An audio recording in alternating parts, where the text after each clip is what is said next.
cualquier aplicación puede ser enterprise grade muy rápidamente, ¿no?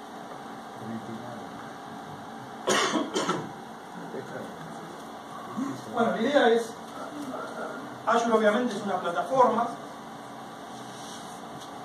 Nosotros nos vamos a enfocar solamente en lo que es infraestructura como servicio, que sería lo que está marcado, pero fíjense que es mucho más. De hecho, Azure está mucho más enfocado a los tres que me levantaron la mano, que son desarrolladores, que a nosotros que estamos un poco ya como corriendo la de atrás, ¿no? O sea, si la gente empieza a entender realmente cómo funciona la nube, en pocos años nadie debería tener un server. Pero las aplicaciones ya tienden a ser serverless.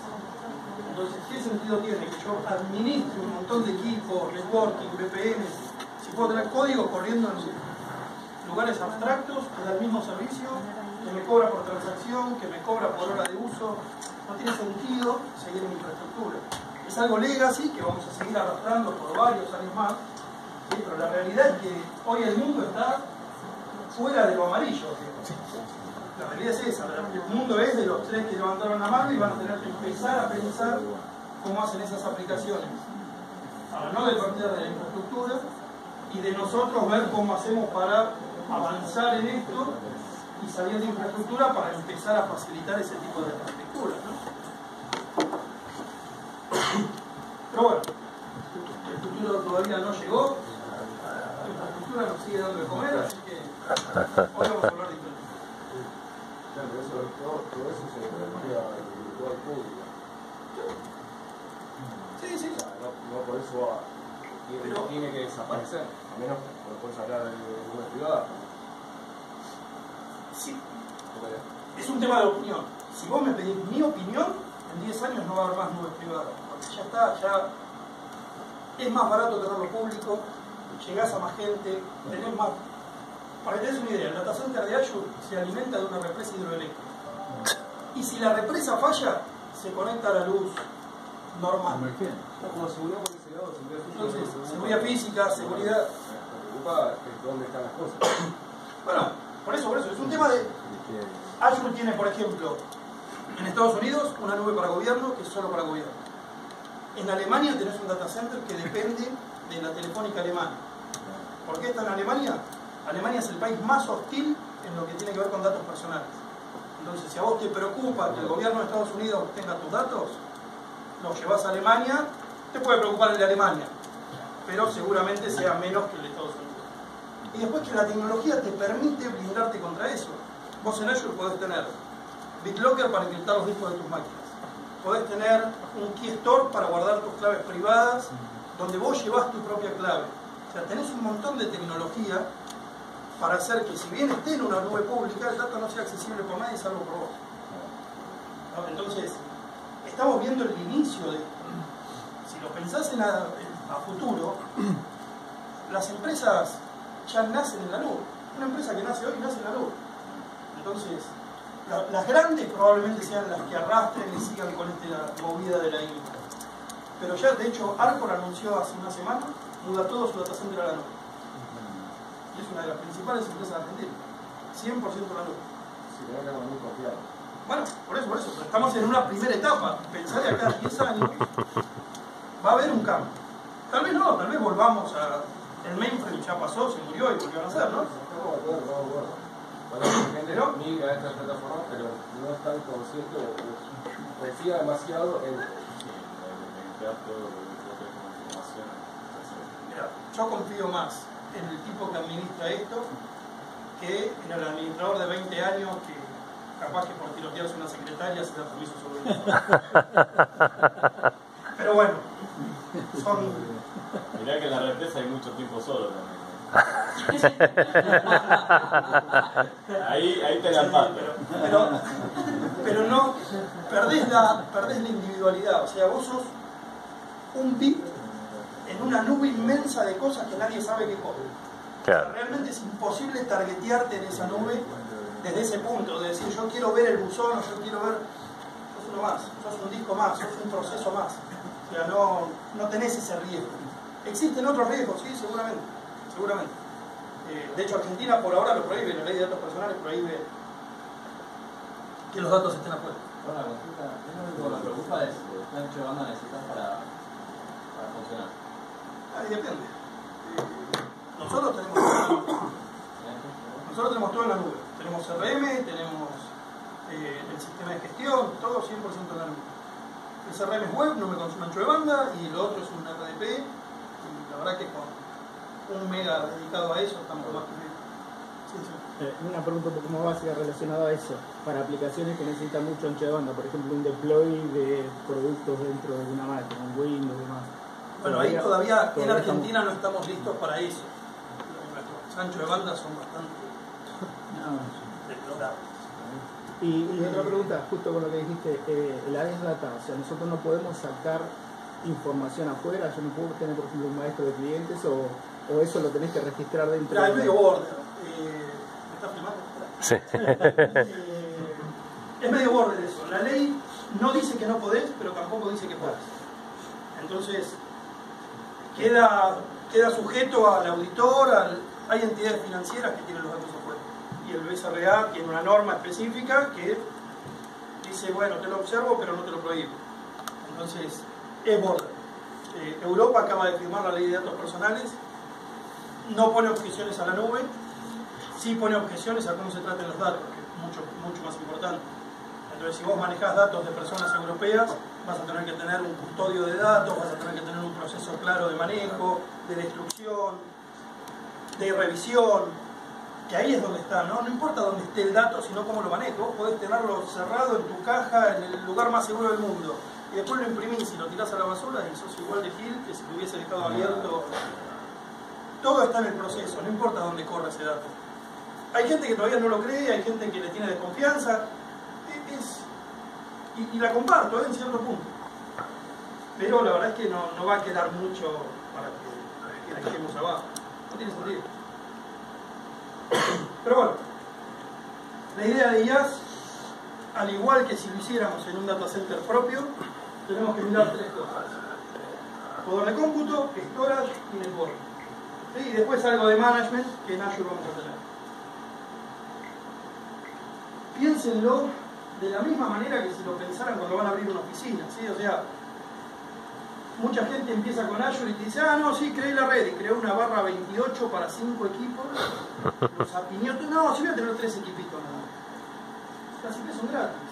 Entonces, piensen en, si ustedes abren una sucursal nueva, ¿van a abrir una sucursal con un barra 28? Bueno, esto es lo mismo. Es un data center nuevo, hay que poner, no hay que cablearlo, pero hay que direccionarlo, hay que rutearlo. Tenemos que tener en cuenta que las redes no se solapen. O sea, ponerle un poquito de cabeza como para decir, bueno, si esto crece, tal vez me puedo expandir y no tener que hacer todo de nuevo. Rearmar el networking en la nube es doloroso. No es cambiar el direccionamiento y ya está. Hay que destruir todo y empezar de nuevo. Una vez que tenemos el tema de networking definido, tenemos varias opciones para llegar a la nube. ¿Sí? Que esté en una nube pública no necesariamente quiere decir que yo tenga que exponer esto a internet. O sea, yo puedo tener mis servidores en Azure, en Amazon, en donde sea. Cuando hablo de nube, imagínense el proveedor que quieran. Yo voy a decir Azure porque estamos en Microsoft, porque queda mal que diga otra cosa. Esa parte del video, por Entonces, ¿cómo llego a mi nuevo data center? ¿Sí? Lo puedo publicar en internet. De hecho, cuando yo creo una máquina por defecto, si es un Windows va a publicar el RDP con una IP pública, si es un Linux va a publicar el SSH. Puedo controlar lo que publico, o incluso puedo sacarle la IP pública y decir yo quiero que esto solo sea privado. Cualquiera sea el caso de mi publicación, voy a poder hacer un túnel desde una máquina a esa red y que mi notebook se conecte a la Virtual Network de Azure para tener esa VPN y poder administrar o subir versiones, lo que sea, de manera segura. Puedo tener un túnel IPsec que una mi oficina directamente con la Virtual Network. Entonces ahí sí voy a tener una sucursal más que vive en la nube. Y si no, un punto más allá, puedo tener lo que se llama ExpressRoute. ExpressRoute, de hecho lo venden acá los muchachos de Level 3 y algún otro proveedor más, es una MPLS contra Azure. Entonces yo digo cuál es mi red, se contrata un enlace y tengo 50 megabits derecho a Azure. Y en un formato de MPLS, o sea, no hay túneles, no hay nada. nivel de VPNs hay dos tipos de turretes. Uno se mantiene por compatibilidad con la gente de Cisco. ¿Sí? Cisco dice que los ASA no son routers. Como no rutean, no soportan IP2, que es el protocolo de VPN más nuevo, más moderno y más capaz. ¿Sí? Entonces, por compatibilidad con Cisco se mantienen las políticas, las VPN basadas en políticas. Si no usan Cisco o si tienen un router de Cisco, yo les recomiendo que vayan para el lado de políticas basadas en ruteo. ¿Por qué? Porque la política basada en ruteo me va a permitir culto multipunto, me va a permitir habilitar BGP, me va a permitir tomar decisiones de ruteo en caso de contingencias. Y aparte me va a permitir armar esquemas un poquito más complejos. Ahora con BGP, ¿todos saben lo que es BGP? BGP es un protocolo de ruteo que te enseña cómo llegar a los distintos puntos de una red. Entonces, cada punto tiene un identificador y se expone diciendo, para llegar a mí tenés todos estos caminos. Entonces, en este ejemplo, por ejemplo, el site de la derecha podría llegar al site de la izquierda por más de un camino basado en la eficiencia que le presente BGP. O si se corta uno de los caminos, BGP le va a avisar y lo va a sacar por otro. Pero bueno, podemos armar esquemas. De hecho, nuestra primera implementación de Azure fue una empresa que tenía su negocio core en el data center acá. Le surgió una oportunidad de abrir una oficina en China. Y de Argentina a China son 500 milisegundos y 200 altos. TV3 le ofrecía un acceso medio directo que tardaba 2 meses y salía como $15.000. Por un décimo de la plata levantamos en Azure en el sudeste asiático, estábamos a 5 milisegundos de China, no estábamos sujetos a las leyes de China, que es lo más importante, y pudieron levantar el data center en una semana. Cuando eso funcionó, teníamos un data center por continente, todos unidos a nivel de nube, y toda la operación crítica pasó a estar en la nube. ¿Sí? Y seguían manejando toda su operación administrativa, financiera y demás con premio, pero su negocio estaba en la nube. Sigue estando. De hecho, bueno, el caso de China, como sabrán, política de China es bastante compleja. Microsoft le cedió a una empresa que se llama Vía 21 la gestión de Azure y de Office 365. Entonces, si vivo en China y quiero usar uno de estos servicios, tengo que hablar con Vía 21, que me da el servicio bajo regulaciones del gobierno chino. O sea, ahí sí ven todo. Otra cosa que puedo hacer con BGP es failover de túneles. ¿Sí? De repente mi data center en Azure pasó a ser algo crítico, quiero tener 2 VPNs, puedo tener, la única contra esto es que necesito dos equipos de comunicaciones, ¿sí? Para hacer BGP o algún tema de virtual domain o como quieran decir, depende de la marca, porque el identificador de BGP es por equipo. Entonces, o tengo 2 gateways o tengo un gateway partido a la mitad, pero puedo tener 2 túneles con tolerancia activo-activo.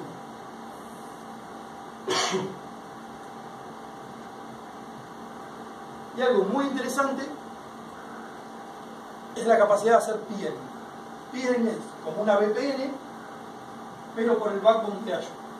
Entonces ahí no tengo límite de ancho de banda, no tengo límite de nada. Tengo un caño monstruoso que se mueve dentro del data center de Azure para unir mis virtual networks. La única contra que tiene el peering, solo puede unir data centers de la misma región. Entonces, si yo tengo Europa y Estados Unidos, eso va a ser una VPN estándar IPsec. Pero si yo tengo 2 redes dentro de Estados Unidos, dentro del este de Estados Unidos, las puedo unir con peering. Sí, eso me da la opción de hacer algunas soluciones un poco más creativas, como por ejemplo armar múltiples redes, cada una con su funcionalidad, y después unirlas por peering, y por ejemplo tener una red para ruteo con on-premise, una red para laboratorio, una red para producción, y controlar qué pasa entre red y red por medio de firewall. ¿Alguna duda hasta ahí? Si voy muy rápido, me avisa. Bueno, tenemos las máquinas conectadas, están en internet, elegí si le puse IP privada o no, si le puse IP público, perdón, IP privada lo voy a poner siempre, si le puse IP público o no. Y ahora tengo que ver si voy a publicar algo. ¿Sí? Si voy a publicar algún servicio, probablemente lo haga por medio de un balanceador. Azure tiene una jerarquía de balanceadores, la verdad que nunca tuve la necesidad de unirlos todos, pero es posible, por eso es una jerarquía, y empiezan en Traffic Manager. Traffic Manager no es más que un DNS con un poquito de inteligencia que me permite rutear paquetes en base a afinidad, disponibilidad o cercanía geográfica. Entonces, por ejemplo, yo podría tener distintos sitios alrededor del mundo y dependiendo de dónde venga el request, dirigirlo a ese continente. Después tengo los balanceadores de capa 4. ¿Sí? Eso es un balanceador estándar capa 4. A pedido de los desarrolladores ahora soporta afinidad. ¿Sí? Es lo peor que podemos hacer en un balanceador de capa 4. Pero no sé, hay un tema con las sesiones que es como el origen del universo. Nadie las entiende, nadie las maneja y siempre es un problema de infraestructura. Bueno, más allá del chiste, hay un problema que es el de las sesiones. ¿Sí? Muchas aplicaciones no manejan sesiones. Y si yo pongo un balanceador de capa 4 que se desentienda de ese tema, las aplicaciones no van. Entonces se hizo una modificación para que soporten afinidad. El problema de la afinidad es que si yo seteo un balanceador con afinidad y le digo a todos ustedes que entren, todos van a terminar en el mismo nodo, porque la afinidad es generalmente IP de origen y puerto. Acá están saliendo por una sola IP a un solo puerto, todos terminan en el mismo server. Para eso, que no se ve demasiado bien, tiene que cambiar de color al cuadradito, están los Application Gateway. Application Gateway es un balanceador de capa 7, ¿sí? Y solo va a balancear HTTP y HTTPS. Entonces, si yo lo que voy a publicar es una web, puedo poner un Application Gateway. Y ahí lo que voy a tener es afinidad manejada con una cookie. Entonces, si la aplicación no lo hace, el balanceador te va a entregar una cookie de afinidad para balancear y que vos siempre termines en el mismo nodo. Y algo interesante, bueno, y abajo obviamente nuestras redes, ¿no?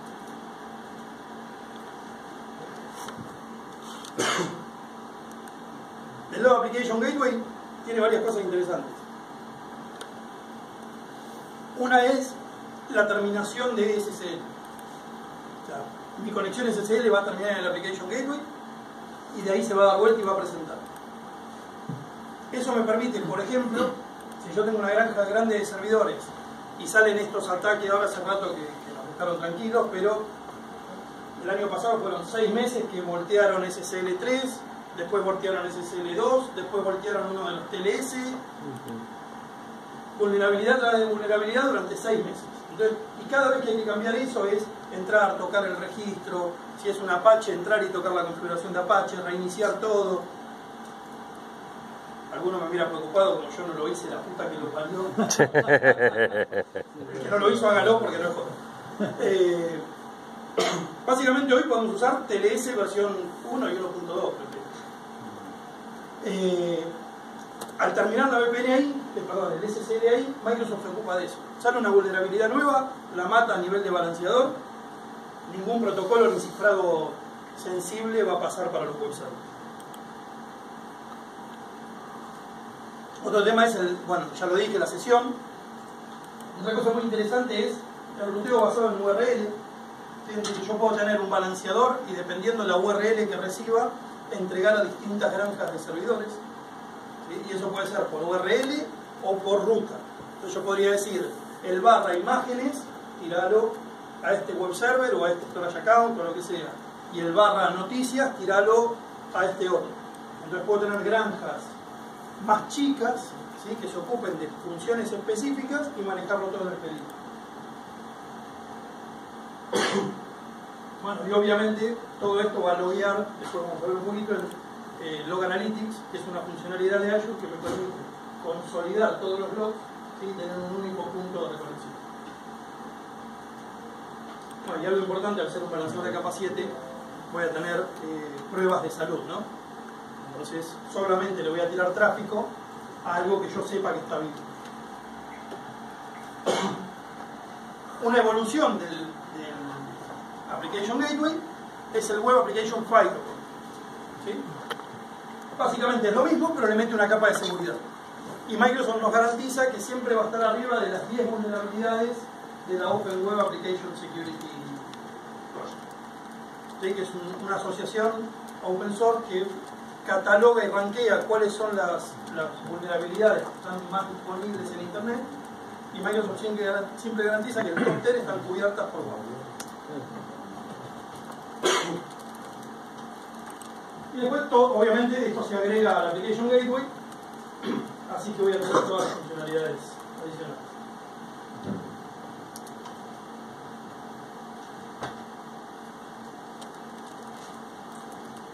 Como para cerrar el networking, ¿sí? Un tema recurrente es, bueno, ¿dónde están los firewalls?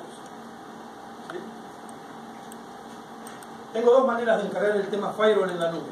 Una es, si yo tengo una licencia de Cisco, Fortinet, Barracuda, Checkpoint y alguno más que se me está yendo el nombre, puedo poner un appliance en la nube, múltiples placas de redes appliance y controlarlo como si fuese mi oficina.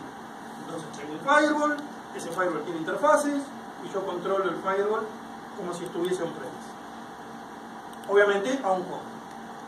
Si yo no quiero gastar en una licencia de Fortinet, de Cisco o lo que sea, puedo usar Network Security Group. El Network Security Group es una ACL que puedo vincular ya sea a una máquina o a una red. ¿Sí? Y son como una ACL se suman. ¿Sí? Entonces, si yo dejo pasar el puerto 80 en la Virtual Network, pero lo prohíbo en la VM, el puerto 80 no va a pasar. Después ahí ya es un tema de gusto del consumidor como armarlo, ¿sí? Porque al ser una ACL que se puede vincular a una máquina o a una Virtual Network, tengo la opción de decir, bueno, hago una sola gran ACL para todas las redes y defino ordenado todas mis reglas de entrada y salida, lo que va a terminar en una gran sábana de listas o de entradas, o hago Network Security Group chiquititos y los voy vinculando a los distintos recursos. Hasta hace unos meses yo era del hagamos una sábana larga porque es más leíble. ¿Sí? Yo puedo seguir las ACLs y entender qué está pasando. Hace poco sumaron una funcionalidad nueva que me permite preguntar origen y puerto y me dice por qué Network Security Group pasa y dónde está bloqueando o dónde no está bloqueando. Entonces ahí me da la posibilidad de decir, bueno, lo hago granular y el troubleshooting es más fácil, no tengo que abrir 50 objetos. Lo corro por el wizard, me dice se me está parando acá. ¿Sí? Y no manejo una sola lista gigante. Y después obviamente para las máquinas voy a tener individuales. Lo interesante de esto es que es un objeto que se vincula a otro objeto. Entonces yo voy a manejar la ACL de web servers, probablemente sea la misma para todos los web servers. La creo y después cuando creo un web server la vinculo. ¿Alguna duda de redes? Por ejemplo, si quisiéramos pasar una parte del desarrollo de hacemos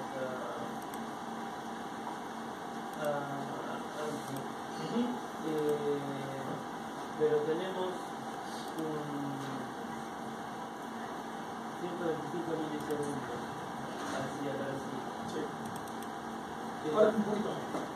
Ahora bajó un poquito. Estás ahí. Nosotros acabamos ayer antes de ayer. Dejate cuál. Estamos con level 3. Hablarlo ahí con el amigo. Debería ser un poco menos. Pero igual nos ofreció un enlace dedicado para ¿cómo hacemos a bajar esto? Bueno, con el enlace lo que te está ofreciendo es Expressroot, que es el que yo les comentaba que es una MPLS contra no sé los tiempos de Expressroot, pero podría validar. Está bastante mejor que lo que es obviamente por la red pública. Igual 125 milisegundos me parece mucho. Tal vez tendrían que revisar el ruteo con la gente de Level 3. A veces pasa con algunos proveedores locales que tienen alguna ruta que termina mal y cuando haces un trade quedas dando vueltas en algún país hasta que encuentres cómo salir y eso hace que la latencia sea mucho. Deberías estar en... Yo la última vez que lo miré estaba en 80. Pero bueno, igual sí, eso es un tema con el que hoy tenemos que vivir, que son enlaces chotos acá y representan entonces, no todo puede ir a Azure. Si vos tenés una aplicación que es cliente-servidor y tenés que darle doble clic y abre, no va a andar. O sí, hay gente que usa SAP y lo usa así y le anda bien. Depende depende de la aplicación, depende de la carga, depende de la conexión. Hay gente que no lo quiere usar así, con una RDP, tiras una RDP a una máquina de Azure y desde ahí usa sus aplicaciones. Citrix acaba de sacar un acuerdo con Microsoft y tiene Zen Desktop y Zen App como un servicio de Azure.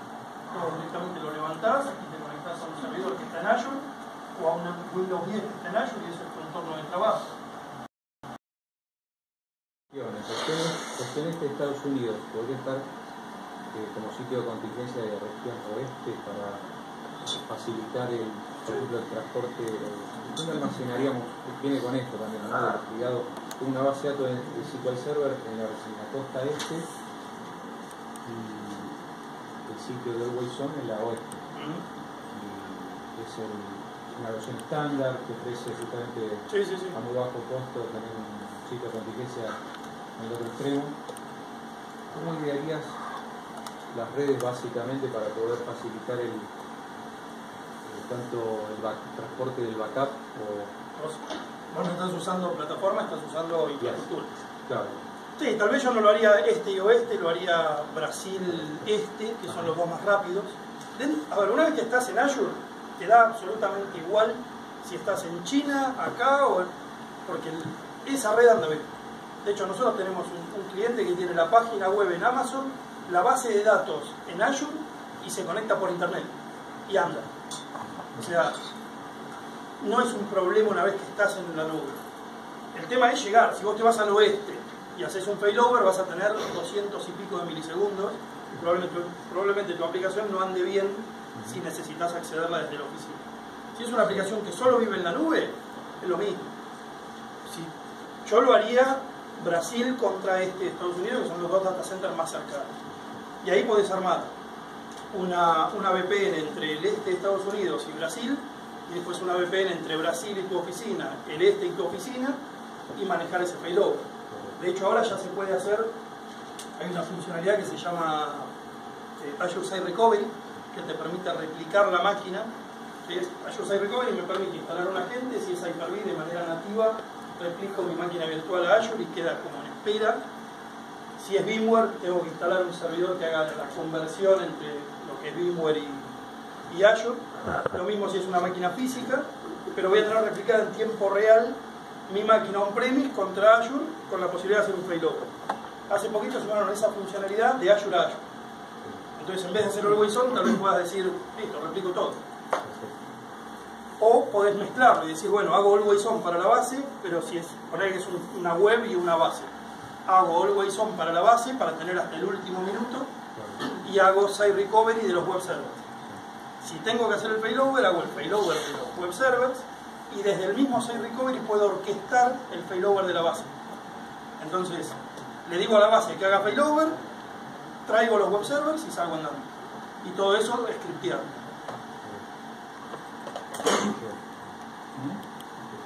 ¿Alguna duda más? Bueno, Storage. Storage es, para mí, una de las funcionalidades más interesantes que tiene Azure y una de las menos usadas. Tenemos varios tipos de storage, ¿sí? El más básico son los blobs, que básicamente es un objeto, ¿sí? Donde yo puedo tirar contenido.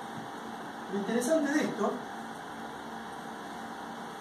es que ese objeto es accesible por HTTPS, tiene un endpoint HTTPS en cuanto lo creo, o sea, cuando yo creo un storage en Azure va a tener una URL pública. Después puedo publicarlo o no, puedo permitir acceso o no, pero ya la tengo. Entonces de repente yo puedo hacer una aplicación, ¿sí? Una aplicación mobile, una web, que directamente postee todas sus imágenes en un blog de Azure. ¿Con eso qué logro? Primero, el web server no sirve imágenes, sino que las imágenes las va a servir otro web server que es el storage. Si a ese storage yo le habilito la georreplicación, va a estar en más de un lugar del mundo. Y gracias a los traffic managers que ya están incluidos, dependiendo de dónde vaya la persona a mirarlo, funciona como si fuese un CDN, porque va a ir a la versión más cercana de ese storage. ¿Sí? Y la otra es, evito todo el procesamiento de bajar, que pueden ser 2K o pueden ser 500K, pero me lo evito en todas las transacciones de los web servers, ¿sí? Y a costo casi cero. Otra cosa muy interesante son las tablas. ¿Sí? El blog de Azure soporta metadata y soporta tablas de tipo NoSQL. No sé si hay algún DBA o algo similar al DBA, ¿sí? Pero bueno, son bases no relacionales. Entonces, no me va a servir para poner un sistema de gestión, obviamente, pero si yo quiero guardar ciertos datos en una base que puede ser no relacional, tengo la misma capacidad, lo voy a acceder vía REST y aparte lo voy a tener georreplicada por el mundo. ¿Sí? Y no monté ni un servidor de base de datos, no me ocupo del backup, no me ocupo de nada. Azure se ocupa de todo eso. Y lo mismo con las colas. ¿Sí? La mayoría de los desarrollos en algún punto manejan alguna cola y para eso tienen un servidor de colas. ¿Sí? No sé qué usan. Ya ahí me excede a mí, los miro a los desarrolladores. Pero esto es eso como servicio. Entonces, inserto un ítem en la cola y lo saco de la cola sin tener ni servidor, ni gestión, ni absolutamente nada. ¿Sí? Es un servicio que ya viene como parte de la plataforma. Después, en lo que tiene más que ver con infraestructura, vamos a tener dentro de esos blogs la posibilidad de crear VHDs, ¿sí? Para montar máquinas virtuales. Esos VHDs van a tener dos tipos: estándar o premium. La diferencia entre estándar y premium: estándar garantiza 500 IOs por disco, pero no garantiza ni latencia, ni acceso, ni megas por segundo, ni velocidad. Lo más importante es la latencia. Yo puedo tener 500 IO, que es bastante decente, ¿sí? De hecho, puedo unir varios discos y llegar a 8000 IOs, pero si no me garantizan latencia, yo tal vez tengo transacciones muy rápidas, pero con una cola enorme. Entonces la performance de eso no va a ser buena. Para sistemas transaccionales se recomienda ir a disco premium. Disco premium me garantiza latencia, me garantiza velocidad y IOs. Y aparte están tabulados. Hay P10, P20, P30, va cambiando el tamaño y con el tamaño la performance. Y aparte a eso podría hacer un storage pool en Windows, por ejemplo, y sumarle mayor procesamiento. De hecho, usando storage pool, vamos a tener 64 teras y 80.000 IOs. ¿Sí? Que realmente es algo que no tengo nada que envidiarle en storage completo. Y la última, que bueno, con el Petya y el otro virus, que ahora no me acuerdo cómo se llama, obviamente quedó fuera de juego. En algún momento esto andaba y era SMB expuesto a internet. Sí, obviamente ahora no quedó un SMB expuesto a ningún lado. Muy raro. Pero, pero igual sigue siendo útil. Files es un share SMB expuesto a internet. O, como no voy a llegar porque todos los proveedores me bloquean, expuesto a mi misma red de Azure.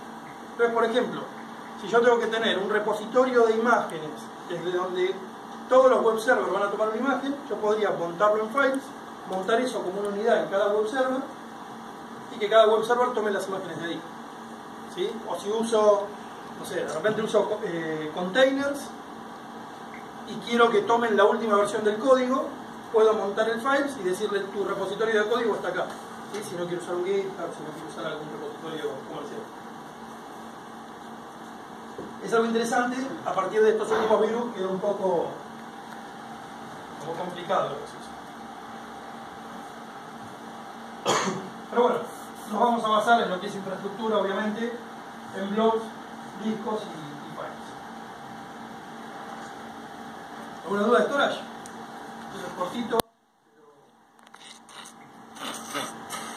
¿Sí? ¿Está bien? Bueno, y finalmente, máquinas virtuales. Qué bueno. ¿Sí? Que es como el corazón de infraestructura como servicio. Las máquinas virtuales tienen un formato similar al de Hyper-V. ¿Sí? Digo similar porque no es un Hyper-V como el que nosotros podemos instalar en nuestra oficina, pero el formato corresponde. De hecho, si yo agarro un VHD y lo subo a Azure, ese VHD levanta. ¿Sí? O si de hecho me bajo un VHD de Azure y lo quiero montar en un Hyper-V, levanta. Así que el formato por lo menos es compatible. Y lo más interesante que tiene Azure, más allá de poder levantar una máquina y demás, es un poco lo que les comentaba antes, ¿no? Hay muchos partners desarrollando soluciones para Azure, o sean pagas o sean gratuitas. Entonces tengo de repente, no sé, Chao. Mirá. No veo ninguna que sea gratuita ahí en toda la nube, pero... Y bueno, el Bill Metal gana PPT. Pero bueno, no, de repente Docker o Chef tiene, o Cake, son soluciones que están armadas por partners que generalmente saben lo que hacen y las ponen gratuitas en la galería. Entonces yo tengo que levantar WordPress, un Cake, lo que sea, ya sé que lo levanto con las buenas prácticas. Y después esos mismos partners te venden la versión de Cake con soporte premium, o sea, obviamente hay un negocio detrás de eso, pero la galería es algo para usar. Pero también es muy interesante en las versiones pagas. Por ejemplo, hablábamos antes de los firewalls, ¿sí? Muy en boga el tema de Black Friday, ¿sí? Entonces, de alguna manera inexplicable, todos los retailers están en la nube, pero siguen poniendo el contador de estamos hasta las bolas, hagan la cola virtual y nos vamos a necesitar. Y todos están en la nube, o sea, es increíble, pero todos están en la nube. Es un tema de concepción de la aplicación, no es un problema de dónde corre, no es que no tienen procesamiento. Pero de repente, para bancar ese tipo de cargas que son muy eventuales, yo podría decir, bueno, se me viene un Black Friday o voy a sacar un aviso en el diario y espero un crecimiento enorme en lo que son mis transacciones de la web.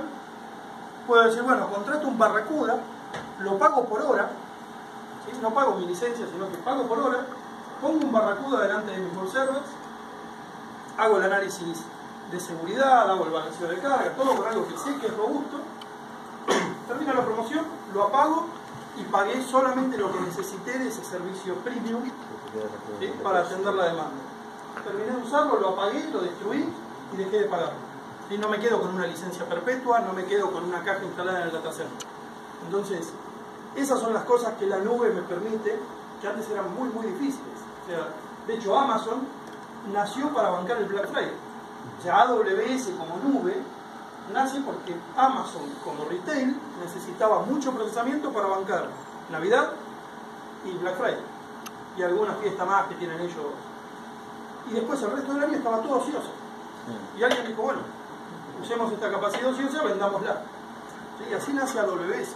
Hoy ya es un negocio en sí mismo y demás, pero nació para soportar esa capacidad ociosa. Hoy cualquiera que tenga un negocio hacia retail o end user, que esté susceptible a esas cosas promocionales o tal vez de época. Hay negocios que funcionan solo a fin de mes, solo a principio de mes. La nube me permite ese cambio de escala en donde lo único que me duele es la billetera, porque voy a pagar un poco más por lo que uso, ¿sí? Pero no tengo una condición técnica. Yo participé en un proyecto hace muchos años con un retail muy grande.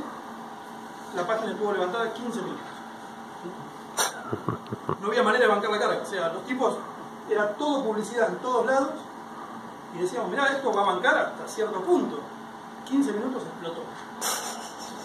Y después no había manera, o sea, la levantábamos, caía, pero reventaba el firewall, no había manera de bancar toda la movida publicitaria que habían hecho y que era una cosita que ponías adelante del monitor y te daba premios. Había premios y era un tiempo acotado. Nos explotó, no pudimos levantarnos nunca. Pero porque no había infra, o sea, no había inversión que soportara eso.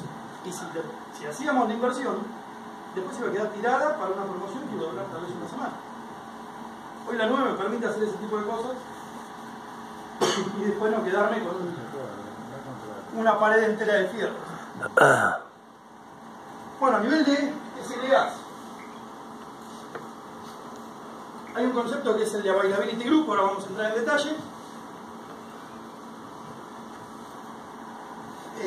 Pero bueno, cualquier máquina sin Availability Group me va a dar un 99.9 de disponibilidad al año, que son algo así como 8.75 horas de servicio sin servicio al año. Bastante bien. Si aparte a eso le pongo una Availability Set, que básicamente es la capacidad de poner dos máquinas para que tengan tolerancia, eso va a subir a 9.95, que sería algo así como 4.38 horas sin servicio al año. No sé, ¿quiénes administran data center? ¿Tienen métricas? ¿Cómo andas? No, es mejor. ¿Mejor que esto? No, no, es mejor es. Vamos a ver. Estamos en 10 horas, ¿no? Bueno, igual sos un raro ejemplo de los que miden. Tenemos dos data centers, entonces jugamos un poco con eso. Porque la verdad es que Pero es mucho trabajo y todos las máquinas virtuales que se mueven entre los dos y los rollback, que es mucho, la verdad que es muchísimo trabajo. la pregunta incómoda del administrador del SLA es, generalmente no lo mide, lo dibuja en algún reporte a fin de año. Si nadie se dio cuenta que estuvo caído todo No lo el domingo, publicamos no pasa mucho, nada. vamos a decir la verdad, no lo publicamos mucho, pero lo sabemos, lo medimos. El tipo que movía caballos necesitaba un barco donde entren los caballos. Y después vino el tipo que movía bicicleta y el barco de caballo no le servía. Que es un container. Entonces, ¿qué hicieron? Bueno, definamos un barco que mueva algo estándar, que son los contenedores, y que el cliente se fije cómo hace para meter su producto en su contenedor. Pero al tipo que maneja el barco no le importa, fija contenedores y lo lleva. Esto es exactamente lo mismo aplicado a sistemas. El contenedor es algo encapsulado, que no se relaciona con el ambiente donde corre y que siempre se va a comportar igual, no importa dónde lo levante. Entonces, un desarrollador puede hacer su aplicación en containers y correrlo en su notebook, y cuando la tiene lista es simplemente arrastrarlo a un entorno de producción y va a ser igual, porque el entorno no lo afecta. Entonces, todos administran, me imagino, algún web server, algún servidor de aplicación que viene el desarrollador y dice, che, tengo la web nueva, y vos lo pones en producción y te falta el Crystal, te falta la DLL de la cosita que usa para... Y cuando lo vas a instalar te das cuenta que tenés dos versiones anteriores y que no es compatible con la página anterior, entonces...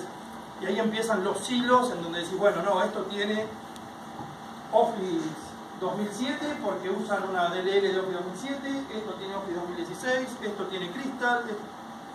En container todo eso no importa. El desarrollador se tiene que ocupar de que todo corra en su mundo, que es el container, y nosotros le damos play. Más que interesante, pero es donde empiezan los problemas de adaptarnos, ¿no? El desarrollador piensa en su código y hace bien. A mí me trae un container que es una caja negra corriendo en la infraestructura y no sé qué hace, no lo puedo mirar, no lo puedo tocar, no me puedo loguear, no puedo hacer absolutamente nada.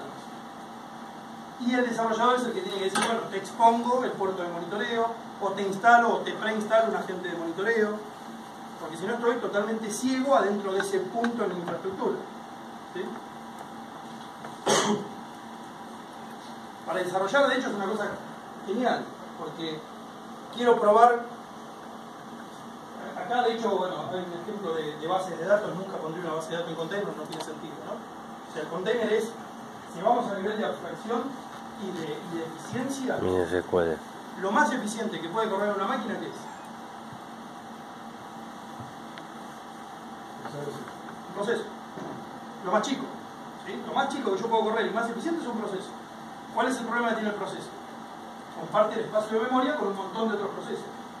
Entonces, si el que diseñó el sistema operativo hizo algo mal, si el que diseñó el proceso hizo algo mal, o alguien hizo algo mal, ese proceso puede dejar expuesto algo que yo desde el proceso al lado lo mire y lo robe. ¿Sí? Entonces, bueno, o se pueden pelear por recursos, se pueden pelear por un montón de cosas.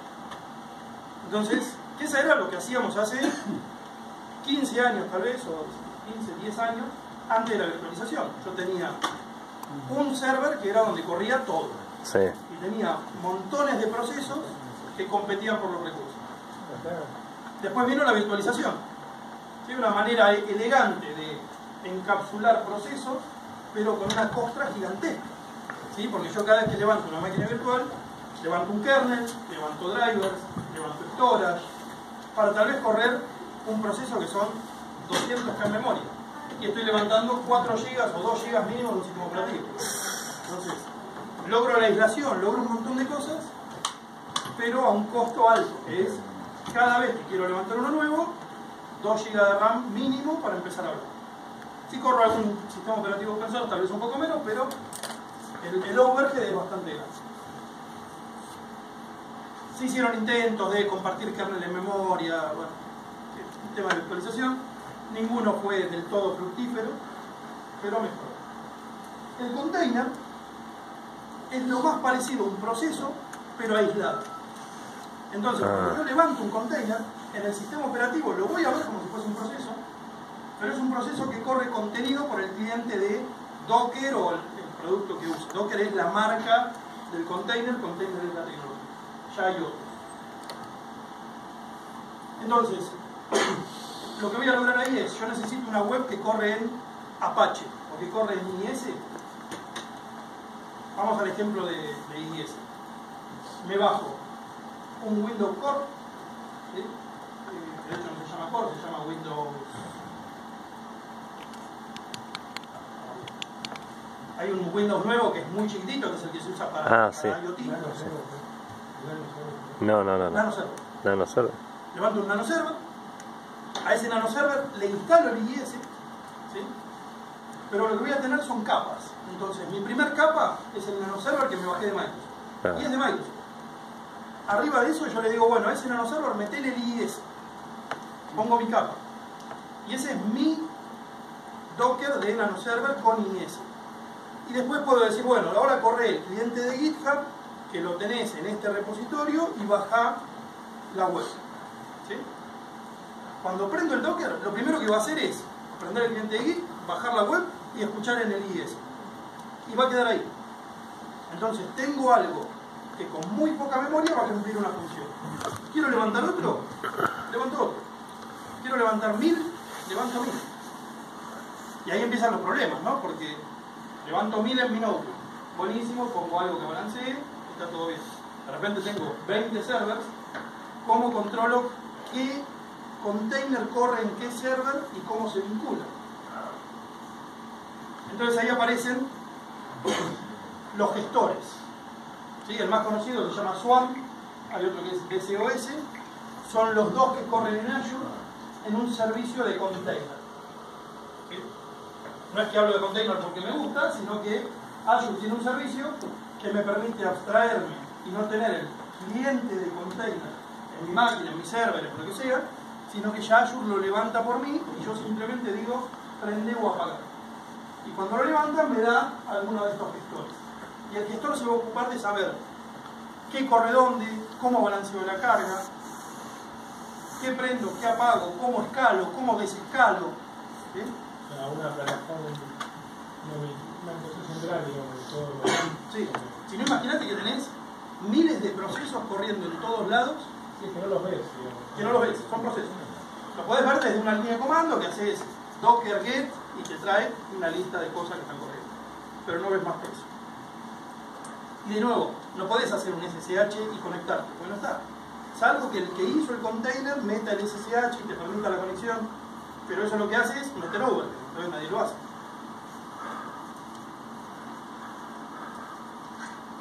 Pero bueno, entonces la idea es, voy a tener opciones de hosting, puede ser mi máquina, pueden ser server, pueden ser VMs, o sea, yo puedo correr un container adentro de una VM y no tengo ningún problema.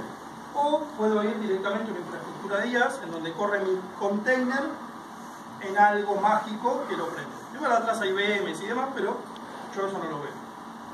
Después voy a necesitar orquestación. ¿Sí? Hay más de una opción, en el caso de Azure, DCOS o Swarm.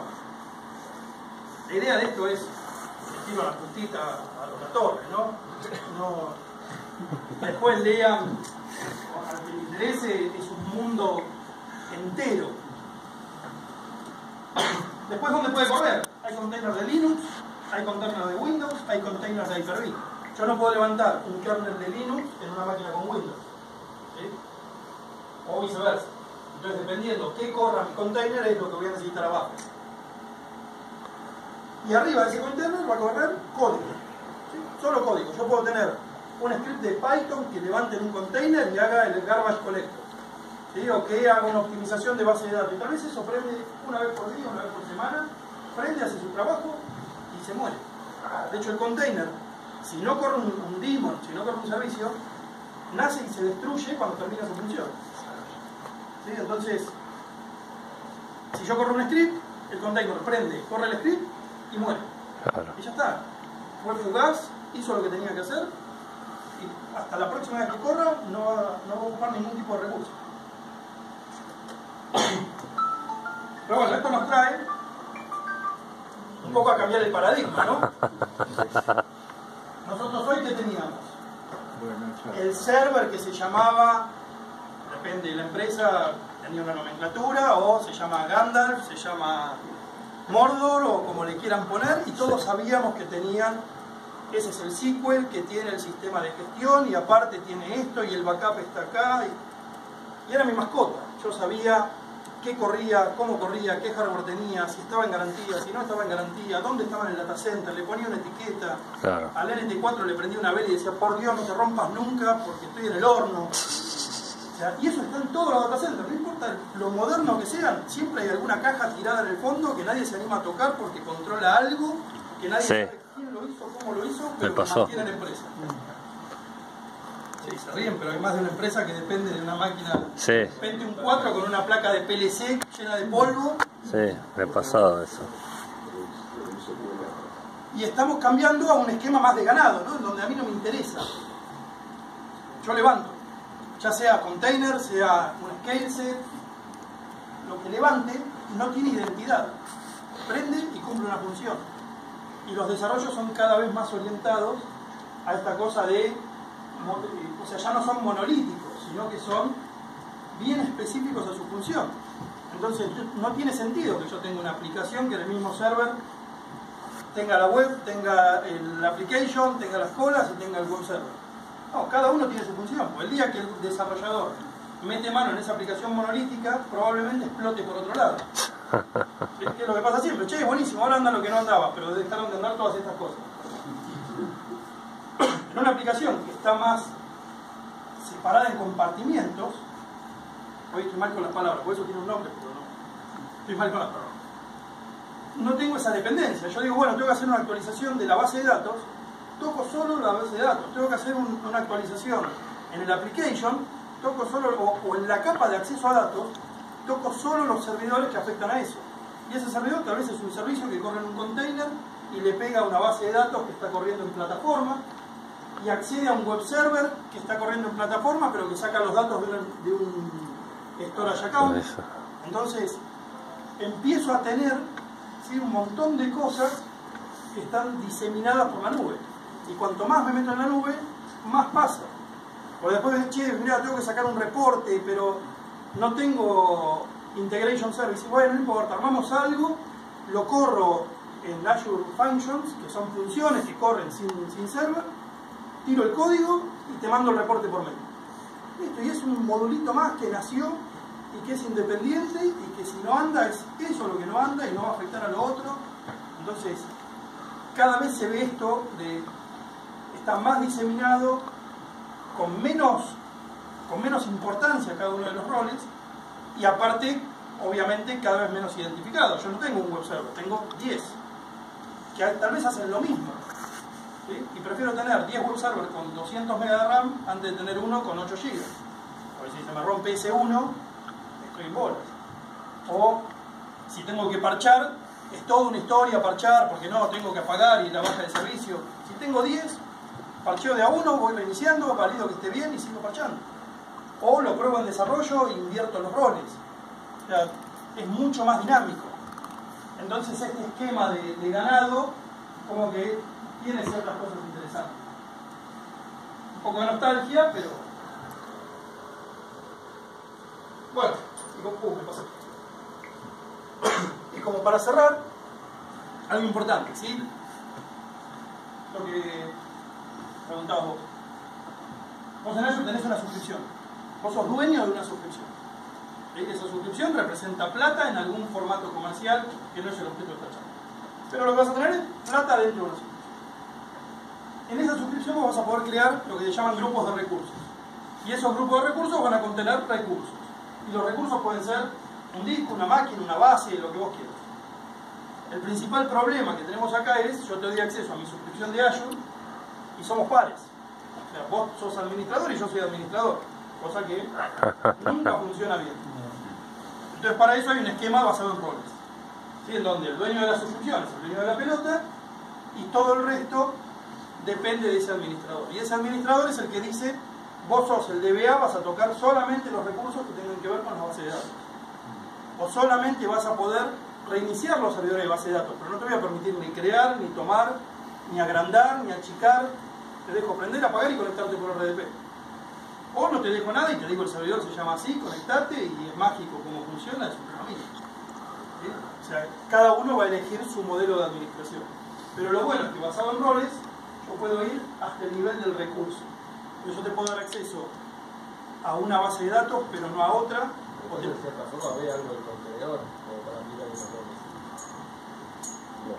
No, porque son a nivel del objeto de Azure, no de...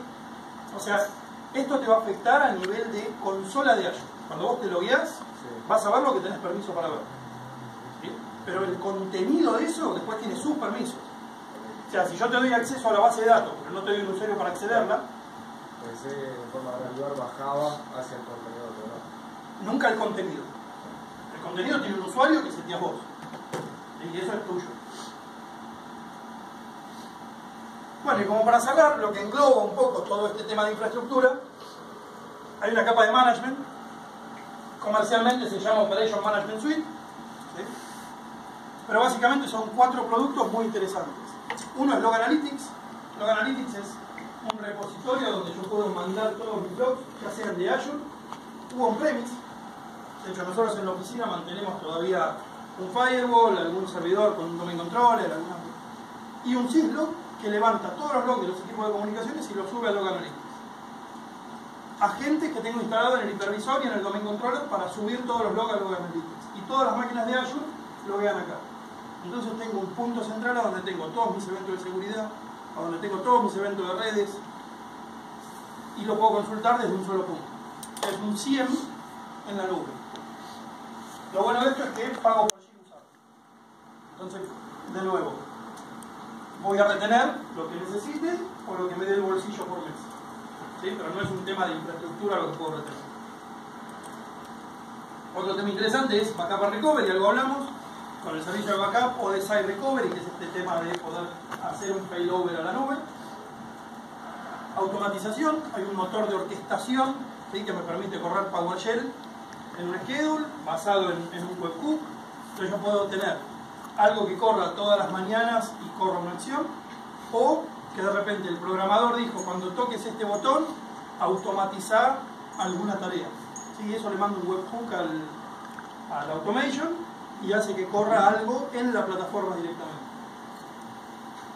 Y después lo que tiene que ver con Security and Compliance está un poco mezclado. Log Analytics tiene algunas features de Security and Compliance que, por ejemplo, corren análisis de seguridad de SQL, análisis de seguridad de web servers, análisis de seguridad de AD, pero también tengo análisis de seguridad de la plataforma. Hay un producto que se llama Security Center, que es gratuito, y lo que me permite es ver cómo tengo configurado Azure y qué sugerencias me hace para estar un poco más seguro. Ah, mira. ¿Alguna duda?